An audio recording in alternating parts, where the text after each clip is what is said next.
বিডিওকে আইবুড়ো ভাত খাওয়ানো হচ্ছে পঞ্চায়েত সমিতির অফিসে বসিয়ে। খাওয়ার আগে তৃণমূলের ব্লক সভাপতির পা ছুঁয়ে প্রণাম করছেন বিডিও। এই ভিডিও ভাইরাল সোশ্যাল মিডিয়ায়। এ নিয়ে টুইট করেছেন খোদ বিজেপির বিরোধী দলনেতা শুভেন্দু অধিকারী। তুঙ্গে রাজনৈতিক তরজা। ঘটনা বর্ধমান ১ নম্বর ব্লকে। বিজেপির জেলা সহ সভাপতি মৃত্যুঞ্জয় চন্দ্রের অভিযোগ, অফিসের সময়ে কাজ না করে মানুষকে পরিষেবা না দিয়ে বর্ধমান ১-এর বিডিও রজনীশ কুমার যাদব আইবুড়ো ভাত খেতে ব্যস্ত।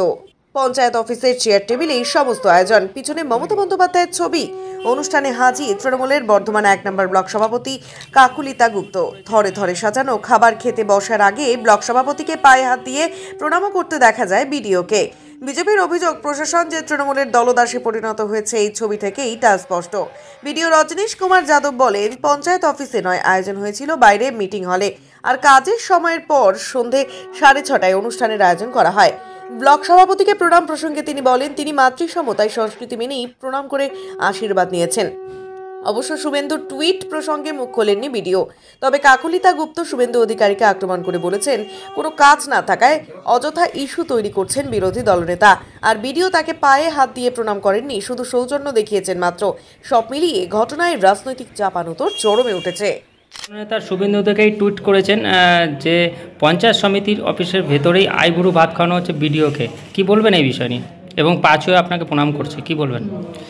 আমি এই কথাটার প্রথম উত্তর দিই যে পা ছুঁয়ে প্রণাম করা নয়, উনি আমাকে মায়ের মতন দেখেন, সেই বয়সে আমার ছেলে আছে, এই বয়সে উনি সেই শ্রদ্ধাটা করেন বলে আজকে যখন ওখানে আইবুড়ো ভাতটা খাওয়ানো হচ্ছিল উনি আমাকে প্রণাম করতে গিয়েছিলেন, কিন্তু সেটা আমিও নিইনি আর উনিও করেননি। জাস্ট একটু হেঁট হয়েছিলেন, আমি সেটা সঙ্গে সঙ্গে ধরে নিয়েছি। করেন যেহেতু আগামী সপ্তাহ আমার বিয়ে, তো ওটা পঞ্চায়েত সমিতি ভালোবসে আমাকে অনেক রিকোয়েস্ট করে ওই প্রোগ্রামটা আয়োজন করেছিল। আর সেটা অফিসের মধ্যে হয়নি, সেটা অফিসের বাইরে হয়েছে, ওয়েটিং হল আছে। সেটা বিরোধী দলনেতা যিনি এটা করছেন তার রুচি সম্পর্কে আমার বিরাট প্রশ্ন, জিজ্ঞাসা চিহ্ন আছে। বর্ধমান ১ নম্বর বিডিও অফিসের বিডিও সাহেবের বিয়ে আছে, তাই বিয়ের পূর্বে তার যে প্রাক বিবাহের অনুষ্ঠান, অর্থাৎ আইবুড়ো ভাত বলে যেটা আমাদের এলাকায় পরিচিত, সেই আইবুড়ো ভাতের আয়োজন করা হয়েছে পঞ্চায়েত সমিতির অফিসে। যে অফিসের মধ্যে প্রশাসনিক কাজ হয় সেই অফিসের মধ্যেই সেই চেয়ার টেবিলে বসেই তাকে আইবুড়ো ভাত খাওয়ানো হচ্ছে এবং বিডিও সাহেব পায়ে হাত দিয়ে প্রণাম করছেন তৃণমূলের নেতৃত্বের। শাঁখ বাজছে, সব কিছু দেখে খুব ভালো লাগছে, কিন্তু এটা ওই প্রশাসনিক কাজের সময়ে প্রশাসনিক অফিসে বসে এই ধরনের অনুষ্ঠান না করাই কাম্য। নোংরা রুচি বলে তিনি আজকে এই ব্যাপারটাকে নিয়ে এই জায়গায় তুলতে পেরেছেন। কোনো কাজ নেই তাই খই ভাজ, তিনি সেটা সকাল থেকে কাজ পাচ্ছেন না, তাই এই ধরনের একটা জিনিস নিয়ে লেগে পড়েছে। যেখানে আছে সেটা আগে থেকেই পঞ্চায়েত সমিতি মিটিং হল আছে, সেখানে আগে থেকেই ছবি আছে, সেটা টাঙানো হয়নি, কোনো কারোর তৃণমূল পার্টি অফিসও হয়নি বা কোথাও হয়নি। এখানে আমার পঞ্চায়েত সমিতির যে মিটিং হল আছে সেখানে। সংস্কৃতির বিরুদ্ধ একটা প্রবণতা, এটা যদিও তৃণমূলের কালচারে পরিণত হয়েছে। সব জায়গায় তৃণমূলের নেতা এবং প্রশাসনিক আধিকারিকদের মধ্যে যে একটা আত্মিক সম্পর্ক তৈরি হয়েছে, কাটমানি তোলাবাজি ভাগবাটোয়ারা নিয়ে, তারই একটা প্রতিফলন দেখা গেল এই ঘটনায়।